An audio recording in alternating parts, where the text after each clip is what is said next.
Good evening, ladies and gentlemen. Welcome to the Toronto Debating Society. Tonight is the 16th of April in 2013, and tonight we are having a current affairs debate. The motion is, be it resolved that outsourcing is bad for Canada. Speaking in favor of the motion, may I please introduce the Prime Minister, Adrian, who will be speaking for 7 minutes.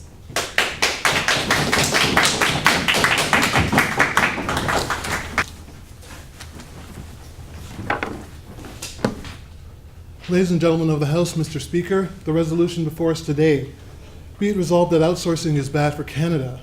Outsourcing is defined as the relocation by a company of a business process or activity from one country to another, is bad, has a negative effect for Canada on the Canadian economy. The government has three main points as to why this is a bad or has a negative effect on the economy. One, outsourcing creates unemployment. Two, it exacerbates skills shortages in the Canadian working population.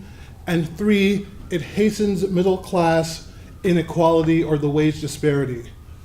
Our first point, it creates unemployment. People losing their jobs to outsourcing are people who have lost their jobs because companies have moved it to other foreign countries, aren't making any money. They've either are having no income whatsoever or making very little income because they're getting social assistance or unemployment benefits. They are unable to continue to buy the goods and services that they used to buy at the previous level, i.e. when they were completely working. When a person buys something from a store, for example, that store can afford to buy more goods. They can afford to hire more employees. It is a virtuous circle. The employees that the store hires can go on and buy more goods from other stores and so on and so forth. It's called the multiplier effect. And the opposite is true. When people lose their jobs, especially when they lose their jobs because of outsourcing, the reverse happens. Businesses have to cut back. They have to buy less goods because people aren't buying them. They may have to get rid of employees because the demand isn't there. It's a vicious circle which devastates the economy. According to the Department of Finance expenditure and tax multiplier table, A1, in 2010, $1 removed from the economy removes another 50 cents in addition to that. So unemployment goes up and the country enters into a recession, which of course is a negative thing for the economy if the economy is shrinking or contracting. One second. Furthermore, because of the loss of tax revenue that these working people are giving to the government, government is unable to have the financial resources necessarily to help weather any other shocks in the system. Question? Yes, Mr. Speaker, there are 388,000 foreign workers brought in by other companies from other countries to this country to work every year, do jobs that Canadians don't want to do. What do you think should be done about that?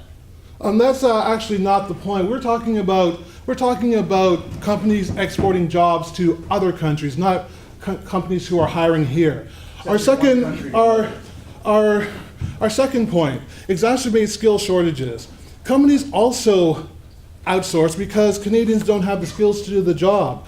Universities, colleges, academic institutions are turning out thousands of people who can't get jobs in their chosen fields, people with Bachelor of Art degrees who are working at pet stores, for example. According to the Organization of Economic Cooperation and Development, Canada has one of the world's highest rates of university attendance, and yet it is second last in producing graduates able to find high-skill employment. How exactly is this negative for the economy? It creates a generation of people who are unable to use their talents to the best of their ability. It creates a generation of an underclass where they are underutilized.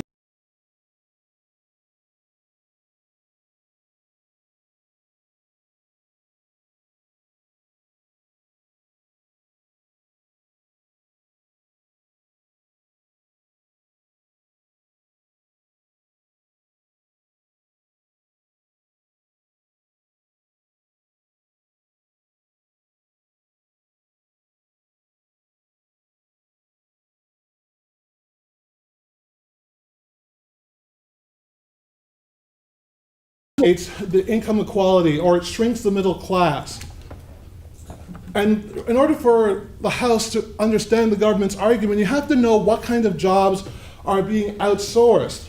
According to a StatsCan study, May 2007, offshoring and employment in Canada, 50% of the jobs most affected by outsourcing will be high-skilled jobs: finance, insurance, real estate, professional, scientific and tech services, management of companies, and only 6% will be retail jobs, accommodation, food services, and the like.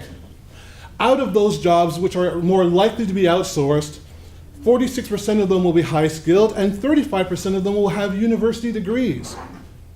This leaves Canada in the sad position, or the economy of Canada in the sad or negative position of having our smartest graduates being replaced by people in other countries, whereas our poor clerical workers, people who are making less money, people who are less educated by virtue of the work they are doing, remaining in Canada. This is going to increase the wage disparity that we currently have. And how does that also affect the economy of Canada? According to an Austrian Berg study in 2011, the duration of economic growth, that is how long it takes for an economy to grow, and the study was mentioned from 1950 to 2006, income equality has more beneficial impact than trade openness and foreign investment. Ladies and gentlemen of the House, outsourcing these good jobs, outsourcing and creating unemployment, outsourcing and not being able to manage the skills situation that we have, the skills shortage, is a negative effect for Canada. For all these reasons, we beg the House to support the motion.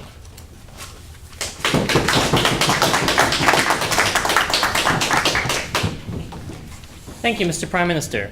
Now, to refute the motion, please welcome the Leader of the Opposition, Michael. Thank you, Mr. Speaker. I believe the government should maybe have outsourced their some of their research tonight. Ladies and gentlemen, it absolutely astounded me that this debate is a current affairs debate prompted by the RBC situation. Astounding. This could have been his arguments 2 years ago. No reference whatsoever to the item in Canada which stimulated this debate. However, we're going to go with it. We will refer to it because it's important to have this a meaningful debate. The main 2 points we did anticipate about creating unemployment, allegedly. We will prove that that is not the case. And about the so-called deterioration of the middle class, we anticipated this, and I will be dealing with those two in the body of my arguments. We have 3 main points. My partner will be talking about a personal approach to the subject and some notable Canadian companies which disproved the government's point. Our 3 points that I have are tempest in a teapot, where's the proof, and wake up, it's the 21st century. Ladies and gentlemen, the RBC thing, which we are going to refer to because it stimulated this whole discussion, is about 45 workers. 45 workers out of their workforce of 80,000 workforce. It's like a grain of sand in the Gobi Desert. Most of the criticism about RBC isn't about what they did, it's about the way they did it. And that focuses on the who of the debate and not the what. And even their apology referred to the way they did it, not what they did. Because what they did conformed to the federal government program to enable Canadian companies to outsource by bringing in foreign companies. It's a government program that RBC legally took advantage of. You should know that the government encourages this at great extent. There is, as I mentioned in my question, 388,000 people from other countries brought in here temporarily to do, yes, I believe you asked a question? Yes, the government encourages drinking as well. Does that make it right? I don't believe this debate is about drinking, although I would suggest that probably at the end of this debate, both of you probably were going to have a few. The 388 foreign workers is really the subject. 45 at RBC is meaningless. And the people of Canada think outsourcing is good because the government of Canada, which was just elected with a majority, is a proponent of outsourcing, and if the people of Canada did not like this, they would not vote for the government. By the way, what's good for RBC is also good for Canadians. Their bottom line affects hundreds and thousands of people. If you have Canada pension money, and all of you do, you probably own some RBC shares. If you have mutual funds, you probably own RBC shares. If you have a company pension plan, you probably have RBC shares. Virtually every one of you probably owns some little piece of RBC, whether you know it or not.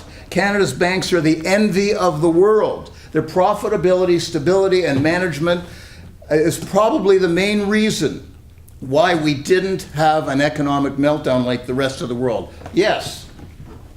Leader of the opposition, you're focusing in on the RBC story. How large is RBC as compared to the Canadian economy? Well, you tell me. Very small. The definition said Canada, not RBC. Thank you very much. Good answer. Good answer. Our second point. Where's the proof? As I said, this speech could have been given a year ago. It had no statistics, all conjecture. If this is so bad for Canada, why are things so good here? Ladies and gentlemen, where's the proof that it's bad? Theory we heard. I didn't hear any proof. Talked about unemployment being, did you hear any stats? I didn't. Our economy is the 6th best of 196 countries in the world. 5 better, 190 countries worse. The U.S. can't pay their bills. Europe is in a shambles economically. Is outsourcing bad for Canada? The Organization for Economic Development ranks Canada the 5th best country in the world to live in. Is outsourcing bad for Canada? And here's the statistic which will blow the government's thing about unemployment. In 1982, look it up when you get home, Canada's unemployment was 13.1%. It is now a little over 7%. As the outsourcing has gone up in the last 30 years, our unemployment has almost gone in half. So much for that argument. Look it up. Toronto, 100,000 people moving here every year since the war. 100,000 people. Oh, outsourcing is bad for our country, is it? Well, why do millions of people around the world apply to come and live here every year if things are so bad here? They'd love one of those outsourcing jobs. The Financial Post, a headline this week, in quotes, Canada's job growth blows past expectations. 34,000 new jobs are created. I know you're not used to hearing statistics, but we're going to use some. We think it's sort of a good idea in a debate about the economy. And we're debating 45 jobs here. We created 34,000 jobs. Canada, we send $5 billion in foreign aid to other countries. Isn't it better to send jobs there? You know, you give a man a fish and he'll eat for a day, and he'll eat for the rest of his life. The third point, wake up, it's the 21st century. Outsourcing is just the new economic reality. Nothing is as unchangeable as change. The government tells us that the middle class is shrinking. Well, 100 years ago, the majority of Canadians worked on farms. We lost those jobs. 50 years ago, the majority of Canadians worked in factories. We lost those jobs. We outsourced them. More than 50% of the members of this club are doing jobs that never existed 20 years ago. We're not some little economic backwater. We're global players in a new world, and we're playing with the big boys. Adam Middleton at the U of T, outsourcing and the use of foreign workers is not going away. The Economist in Britain, the world outsourcing is now essential to remaining competitive on the world stage. And we all benefit. We all support and benefit. The phone in your pocket, the beer you're going to have later, the shirt in your back, and the car you drove here, all outsourced to other countries. And the money we save buying those things cheaply, we spend on education and our homes and most of our food. Is that it? Well, ladies and gentlemen, hopefully the next speaker will come up with some statistics. Thank you very much.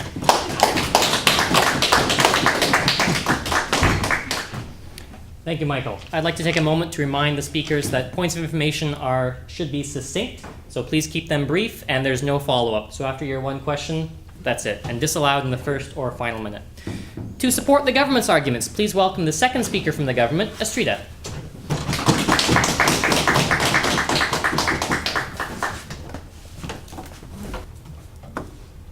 Honorable members of the House, the leader of the country's, the Prime Minister, said things are so good. Yet that was just a statement. He didn't prove to us how things are so good. He quoted statistics. Second issue is the sixth best economy. We as Canada are that. Is that not a statistic? Once again, what are our day-to-day lives like? Once again, he said another issue is unemployment. It's now down to 7%. Why is it down to 7%? Is that because there's a segment of the unemployed who are no longer looking for work? It could also be because there's a segment of the unemployed who have decided to stay at home. So there's a partner staying at home as opposed to two within the family unit working. So what does that 7% unemployment really mean? He did not speak to that. Another issue he spoke to was the fact that there was 34,000 jobs created. He did not say that the population had increased by over 100,000. So what's 34,000 jobs when over 100,000 people came into Canada?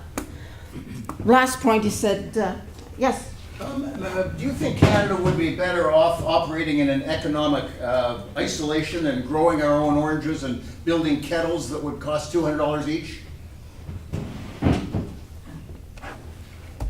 Are you suggesting that Canada should build its own planet and have its own environment such that it doesn't interact with any of the other individuals in the other 200 countries? I'll leave it at that. He said, the Prime Minister said we should wake up. It's the 21st century. It's the new economic reality. Well, I refute that by saying that smoking's a reality, alcohol's a reality, McDonald's is a reality. All of those are bad for us. So then, yes, it is a reality, but outsourcing is bad for the economy. Just to shore up my leader's side, it does create unemployment. We're moving people out of jobs. We need to develop new sectors in the economy, train new personnel, educate them. And then, once we have that sector that we're outsourcing replaced, then we can consider outsourcing. It does weaken the middle class because outsourcing is really downsizing.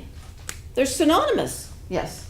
Are you suggesting that when we have people are being trained, that's not a job? When you're putting people in new skills, that's not a job? We're not creating employment? Education is now unemployment?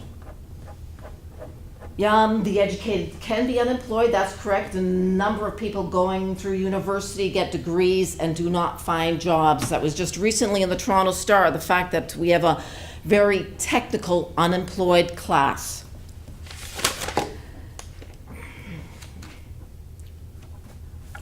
There would be a skill shortage if we outsource. We learn from working in the field Monday to Friday. Book knowledge is not the same thing. We gain experience by living and working with reality, living and working with people and with the products out on the market. So then we would be losing that technological component. Any of those downsized people, going back to the weakens the middle class, would have money problems, family problems, health problems, and this in turn would weaken the middle class again. As for my arguments, I have two. Moving businesses to a foreign country has an effect of lowering the GDP and the GNP on an annual basis. It's important to put something in place first, and then we can outsource. But until another option is in place, we should not consider outsourcing, and we don't have another option currently. And why even outsource? Why not take our unemployed and train them to do the component that we were thinking of outsourcing? A good example of outsourcing is actually our physicians. If you go to the College of Physicians and Surgeons website, we outsource the physicians. 25% are educated overseas. Well, how do they understand Canada? They've not grown up in Canada. They're not versed in the 200 cultures that we find in Canada. They can judge Canada. Do they know Canada? Outsourcing is bad for the Canadian economy.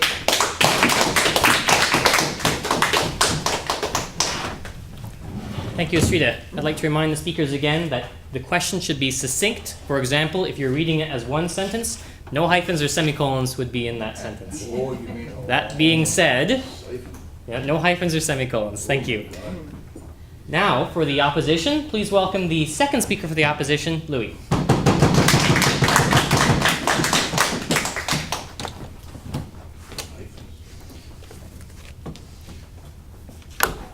Again, we heard lots of misrepresentation from the government here. They bring their statistics from Stats Canada. I suggest they outsource. They take their statistics from the World Bank. This shows that unemployment has been relatively stable between 6 to 7% within the last 10 years. You say that within that period, wages have gone up. They have not gone down. But the government does its scaremongering, suggesting that somehow we're becoming less skilled and underpaid. At the same time, yes, If prices go up, do not wages have to go up? that is a common fallacy. Actually, when you outsource, the price of goods goes down, not up. That is a common fallacy that we have. You have added values. For example, if somebody like RIM, they make a product overseas, when you bring it back, we pay less for the employment abroad, but when you come here, the prices have gone up. Better value for the Canadian customer, better value for us, and we get more skilled workers from it. At the same time, I was told that Canada somehow we're losing out. If you go to the Rotman Institute, their statistics say Canada repatriated earnings from offshore activities rose a spectacular $18 billion between 2003 and 2006. That's solely because of outshoring activities. You suggest that Canadians coming to this country don't know Canada, we don't know how to work. That is myself. I work in an outsourcing company. I deal with people around the world. My international experience benefits Canada. It benefits my company. I pay my taxes. I have my house.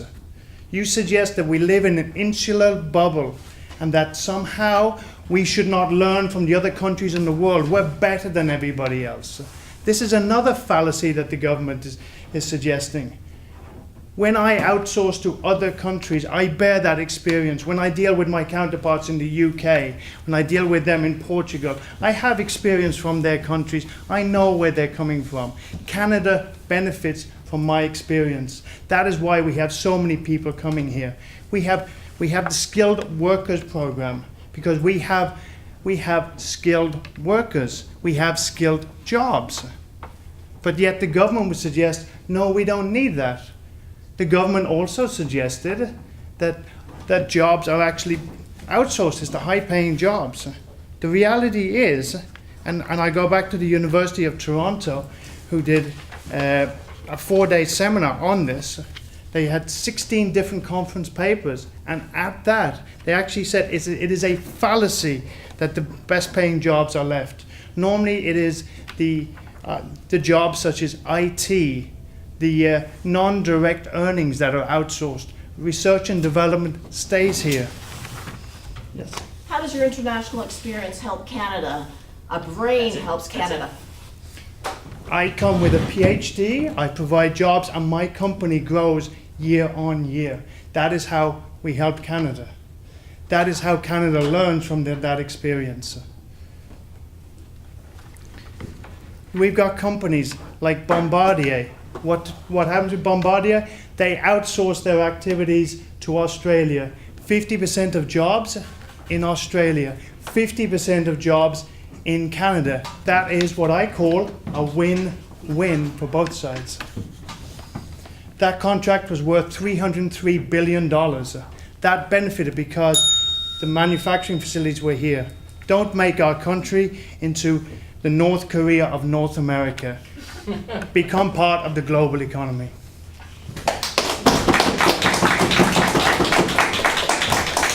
Thank you, Louis. That is the end of the argumentation section of the debate. We are now going to bring the summations. There will be no new arguments or new information presented at this time. The debaters are just going to shore up and reintroduce to you their arguments. So to finish the summations, may we please welcome the Leader of the Opposition, Michael.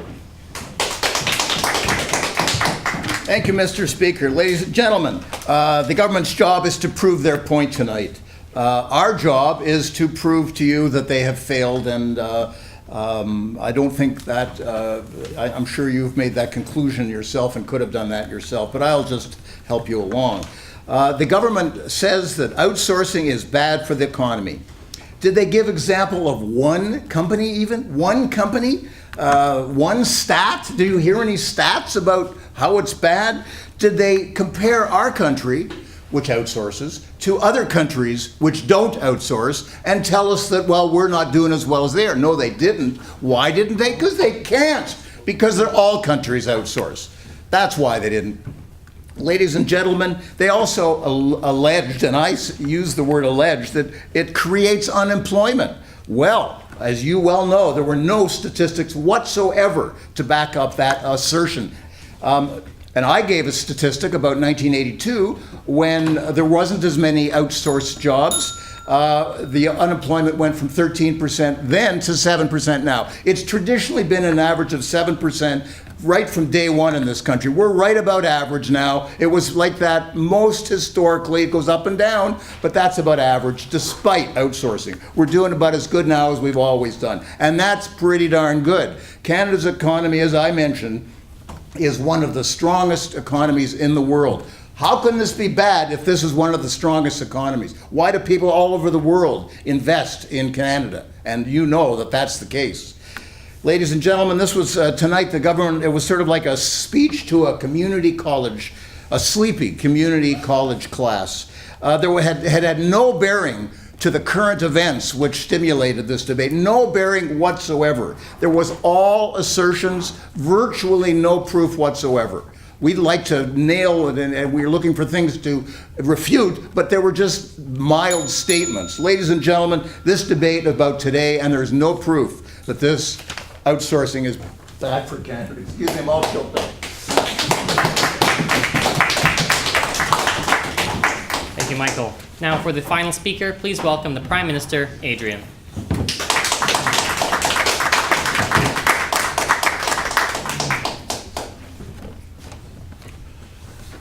Thank you very much, Mr. Speaker, and ladies and gentlemen of the House.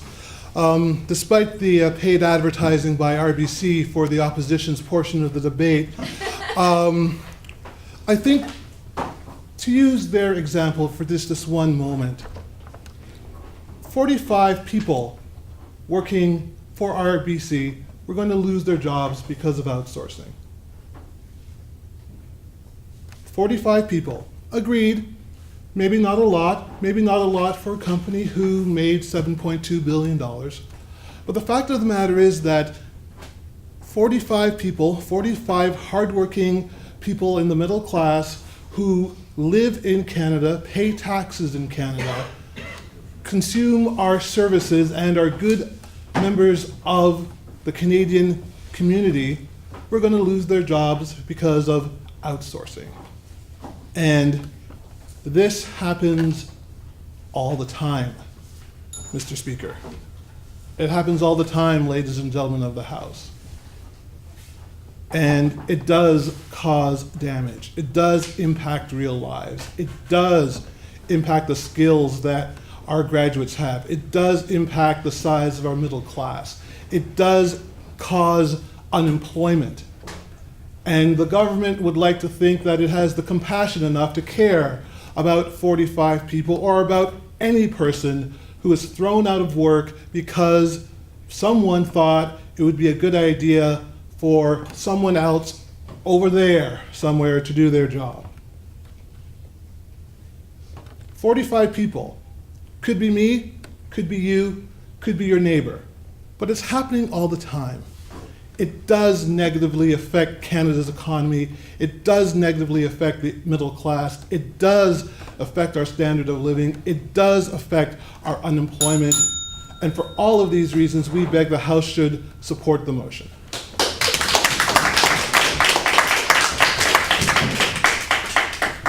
Thank you very much, Adrian. This concludes the debate. Now please welcome the adjudicator who will deliver the winning verdict, as well as some criticisms and critiques of the debaters, Gerry.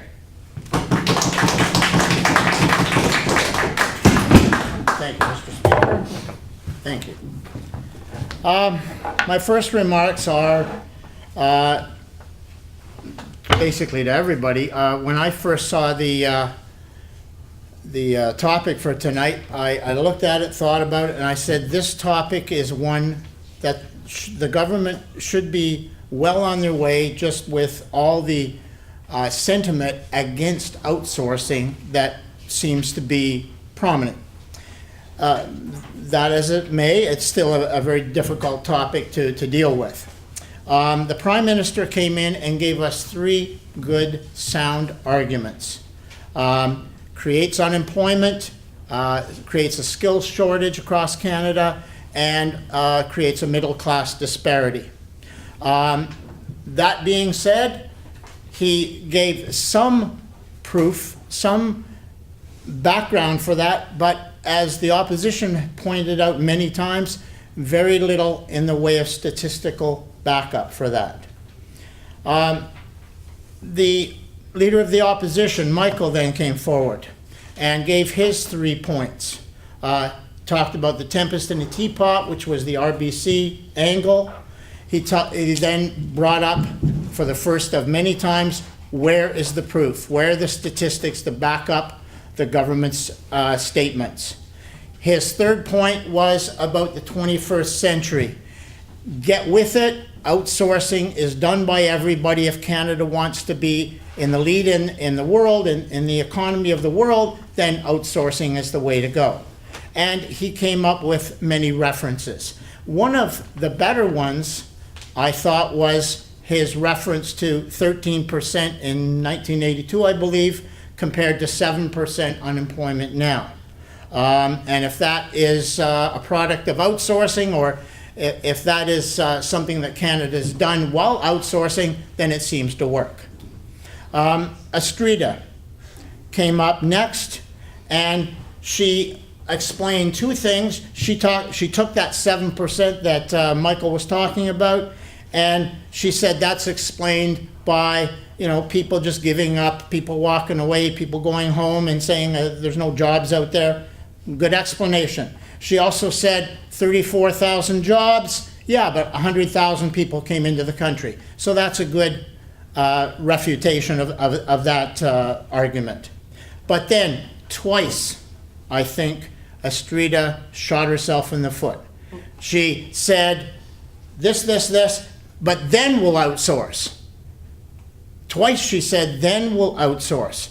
But by their own definition, outsourcing has a negative effect on the Canadian economy. So you can't have it both ways. You can't argue against it and then say, okay, now we'll outsource. Can't do that. Louis came up and gave no arguments, but 5 incredibly strong rebuttal points, which shot down a lot of the government's arguments, and was they were almost arguments unto themselves. For teamwork, the government had a little bit of teamwork, the opposition hardly any.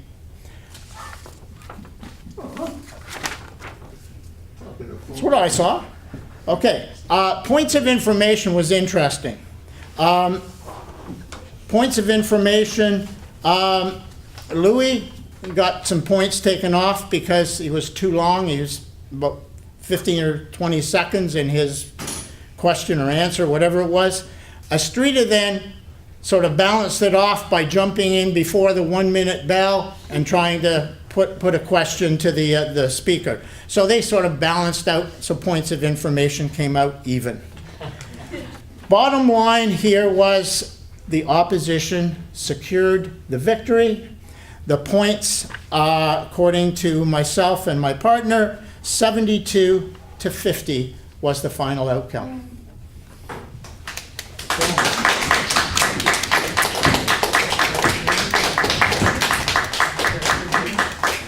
We get to keep this? Absolutely. But you have to outsource it. Great. Thank you. Best debater. You're looking at it.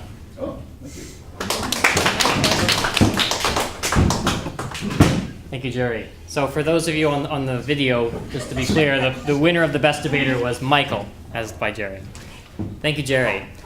Next, we have the People's Choice Award, which goes to the winner of the popular vote. So those of you in the audience who gave in your votes about who you thought won, the winner of the debate was also the opposition by a score of 10 to 0.